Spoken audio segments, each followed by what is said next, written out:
Hello and welcome to the Hard Card Podcast, recorded and filmed at Authentic Collectables HQ in Perth, Western Australia. Today we are joined by a driver who is from this very city, a driver who has made a lot of headlines over the last couple of years. I'm talking about reigning Supercars champion, the newly crowned Bathurst 1000 champion, Brodie Kostecki. Brodie, thanks for joining us. Has it sunk in yet that you're a Bathurst 1000 winner? Yeah, it's definitely got a nice ring to it, but yeah, no, it definitely has. It was good to sort of have a few days off and sort of let it all sink in. But yeah, gosh, what an incredible weekend for myself and Todd and the whole team. Does it kind of hit you at once that you've won that race, or does it actually take some time to sort of reflect on it and realise what you've achieved? I think it probably took some time. There was obviously some emotion after the race and, whatnot for myself and, Todd as well. But, it probably definitely took some time to realise, that it's a race that I grew up watching. It's a race that I guess grew up wanting to be in, let alone trying to win it. So, just very sort of lucky and privileged to be able to, do that so early on in my career, which is quite cool. It's obviously been a less than straightforward season for yourself. Does it add to the significance of getting a huge result like this, to kind of, to get something like that out of your 2024? Yeah, definitely. I think it was, something that, the team and I put our sort of eyes on, this is a race that we, most definitely wanted to win, and every team goes out wanting to win races, but, this was one that we really wanted to win. So, it was great that we could go and do that. And, I think it's a great send off, and an end of a chapter for myself and the team as well. But, it was, building up to that race, it was sort of a bit of a tough season, to be honest. Sort of we're a little bit behind on the car side of things. And, it does take some time to, get that back. But, Jack had some flashes of speed at times throughout the year, but we're just never really that, sort of consistent team that we were last year. So, I feel like the last sort of few events I was, pretty happy with where the car was going. We were sort of, for fine tweaking it finally. And, was, really stoked to have it in the window at Sandown. And then obviously Bathurst as well was a standout weekend for us. Yeah, I wanted to ask what had kind of changed, because you're right, there's been flashes of speed from the team as a whole. It does feel like you were sort of building up some momentum, but momentum's one thing, like going out there and beating 888 in the straightest of straight fights that there could possibly be. That's a huge achievement. Was there anything else was there any one thing that kind of changed heading into Bathurst, or was it just momentum that you'd been building up to? I think it's just momentum, it's one of those things. It's such a, competitive game that we're in, and it's probably one of the most competitive categories in the world. Field spread is so tight, and the cars are quite similar now. So, having a bad weekend could be a 10th off the pace in qualifying. That could be the difference between, being 5th or 15th. So, obviously there was a lot of talk that, I lost part of my mojo and being out of the seat for a while, coming back at Taupo. But many people forget that I was on the front row my first round back in the shootout. So, I think it was just trying to build, sort of build back into it. There's a few aero changes. The tyres feel a lot different this year. So just trying to sort of get my head around that, as well as George as well. And, trying to sort of get a direction. And, we sort of found it towards, the Tassie part of the year. And I'm sort of pretty happy with where the car's at now. Did you wonder across the Bathurst weekend if it was going too well? Because that does happen at Bathurst last year. It kind of happened almost to you guys last year as well. Like, apart from that kind of that tap with the wall in quali, it was almost an absolutely perfect weekend. Did you think going into the race, have we used up all our good Bathurst luck before we've got to the important day?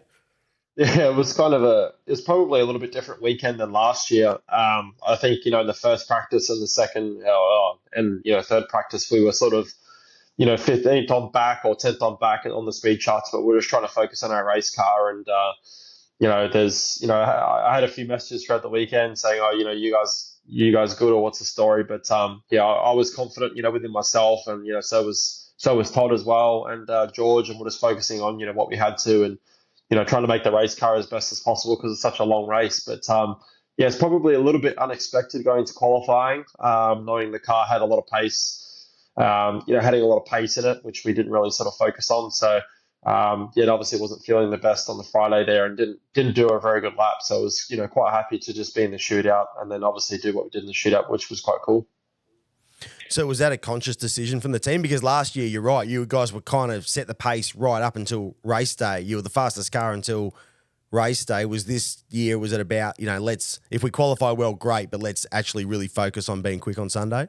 Yeah, we had a really good race car last year as well. We just sort of made a few mistakes on the strategy front that, put us behind the T8 cars. And, it's quite hard to pass around there. So, once that happens, it's pretty hard to sort of recover from that. But, we're able to be on pole last year by almost half a second. And I just thought, well, if we put that energy into the race car, we might have a car that could be half a second in front of everyone else. But, Brock pushed us the whole day there, and his last two stints, his car come to life. So I was just happy to have such a great car throughout the whole race, and on average it was awesome. You being paired with Todd and winning that race with Todd is kind of what makes it such an amazing news story. He's kind of the journeyman and one of the hardest working drivers in the paddock. We know that. How good was it to share something like that with someone who's a mate and is just so well liked in the paddock?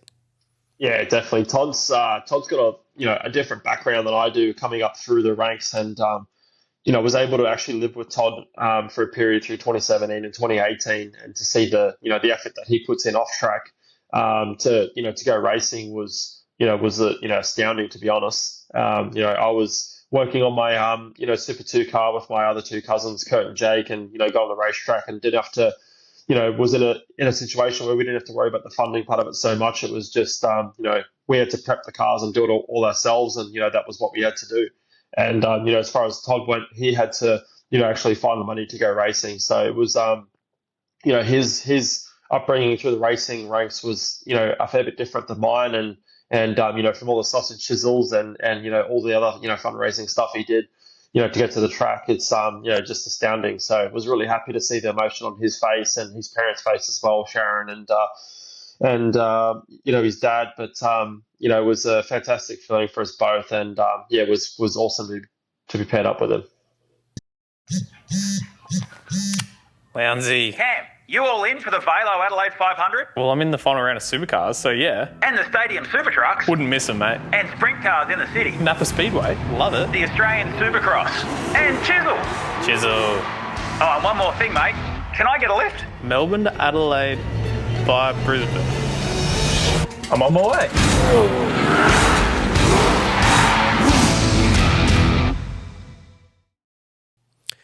He is a free agent for next year. DJR are going to need a co-driver because Kai Allen's going to Groves. Will you be putting in a good word with Doc Story about maybe trying to bring him over with you? Well, the good thing about Todd is, no matter the word anyone puts in for him, he's just won the biggest motor race in Australia. So I'm sure he's got plenty of offers. But that's not up to me. So I'll let the team handle that. I'm sure there's plenty of other sharks surrounding him trying to sort of poach him for next year. So we'll just have to see what happens and go from there. We talk a lot in motorsport about the driver-engineer combinations, but what you and George have got going on does seem particularly special. What is it about the working relationship between you guys that just works so well? Yeah, I think for me, I've been with George for a few years now, and he's probably one of the smartest guys I've ever come across, and one of the smartest guys in pit lane. He's had such a great journey through his motorsport career, starting off in supercars and going overseas, and sort of similar to myself, except that, obviously I didn't start in supercars, but, I got that overseas experience and was able to come home, and I did a lot of racing in a short period of time over there, and, for himself, he got to work in some, race teams that had, quite a high pedigree, and, just I guess bringing that experience back and I guess sort of sucking that out of him has been enjoyable for me and learning about what he's learned over there. So we have a great deal of trust between ourselves, and it's not always roses and rainbows. There's always difficult times, and that's life in general and in motorsport. But working with George has been fantastic, and like I said, he's one of the smartest people I know. I mean, you guys really set the benchmark when Gen 3 came in from an engineering perspective. You guys got your head around that platform, faster than anyone else, and that really contributed to winning that title last year. That must be something special to have shared together as well. Yeah, I think it was really sort of awesome to see. Is we set out a game plan, the whole team did, and Tom on the other side of the garage as well, and we just kept it really simple to the start of last year, and just made big changes throughout our first test day to get our understanding of what did what, and I guess give ourselves a window of a go and no go zone of what not to do. So it was great to see that all the hard work that we put in the off season really sort of paid off for the start of last year, and we're just able to build on that platform throughout the year, and we sort of got more competitive as the year went on, and the T8 guys were always really good at race trim, we were always really good at qualifying. So a lot of the sprint rounds, we had quite a big advantage over them, qualifying on the front row, for the majority of them. So, it was a hard fought out battle last year, but, like I said, it just all went down into the hard work in the preseason. Another person that's obviously had a big influence on your career is Paul Morris. I mean, you're a Bathurst 1000 winner in this season, with him sort of mediating, helping bring you back into the category during this season. How important does that sort of increase the importance that he has had on your career now that you are a Bathurst 1000 winner? Yeah, well, truth be told, I wouldn't be a supercars driver now without Paul. So, he gave me some great advice at the end of 2019, and I'm going to the 2020 season, and he was able to, help me with the Egglestons, get a deal put together to race with them. And unfortunately, COVID hit, but and he was the one that called Barry in 2020 to get me a co-driver with Anton. So, not many teams were looking at me at that point, but Paul saw something in me that many did not. So, I wouldn't be here, sitting here talking to you today, without him. So, he's been a really big part of my career, and I try to give back as much as possible and spend a lot of time at Norwell, whenever I can. Does having a title and a Bathurst 1000 win in your pocket change anything about your career timeline or your ambitions? I know winning Bathurst was a big one before you even thought about anything outside of supercars. Does anything change now? Not for myself. I'm such a competitive person, and even throughout the race, sort of we're always joking around, and I try, sort of lighten the mood a little bit throughout the race. And I'm already talking to George about Gold Coast, and we're going to go win that race now. So, I'm always, eyes on the prize for me. So, I try not to think too far ahead, but I love racing here in Australia, and it's such a competitive sport here. And I guess I've been, privileged to race overseas, in America. I grew up racing around, the junior NASCAR car categories, but I do love Australia for the time being, and it's a place. It's a place I call home, and I don't see myself going anywhere anytime soon. Are some NASCAR cameos off the table for next season, though? I mean, surely you must feel there's a little bit of unfinished business in the States. Yeah, it would be nice to go back at some point, but if it happens, it happens. It was great to do it last year, but you've got to make a living as well. So it cost me a little bit of money to go do that last year, and I think I'm just going to focus on what's ahead of me next year, and that's joining everyone at Shell V-Power Racing at DJR, and do the best job I can for them next year, and bring that team back up to the front. Speaking of DJR, you were obviously, you were the big prize in the silly season. There were plenty of suitors out there that were trying to get your signature. What was it about DJR that, made them the choice for you to move to for next season? Yeah, I think for them, it's a team with such a rich history, such a pedigree. They're one of the, they're part of the foundation, within the supercars and Australian touring car. History. They've been around for such a long time. Themselves and WAU are the two longest, withstanding teams within the sport. And I've always wanted to drive for a team like that. So I guess they were in need of someone, and I'd love to bring those guys back up to the front, winning races, consistently and, and be a part of that history. So that's, really what caught my eye. As the reigning champion, I did want to ask you about the finals system that Supercars will introduce next year. They've talked a lot about how, the driver group's on board with it. What are your thoughts on a move to that sort of that playoff style system? Yeah, to be honest, I was a little bit worried when they were talking about final system and didn't really know too much about it. A lot of the drivers didn't know too much about it till the day of release. So we were sort of all pretty kept in the dark about it. But, the great thing about, having Tim Edwards, involved with Supercars is he's a racer. And so he did a fantastic job with coming up with a system that I believe will be, make next year a lot more exciting. It's fair. And, I'm honestly excited for it. I was a little bit worried at first, knowing that, trying to copy a final system sort of similar to, like NASCAR where they have 12 rounds, for their playoff, for their playoff system. We have 13 rounds in total for a whole season. But, no, I'm really excited for what's coming next year, and I believe come the last few rounds, we'll have multiple cars fighting for the championship, which is what we need. Outside of Supercars, how's the Alfa Romeo build coming along? Are you still planning on doing the 6 hour next year?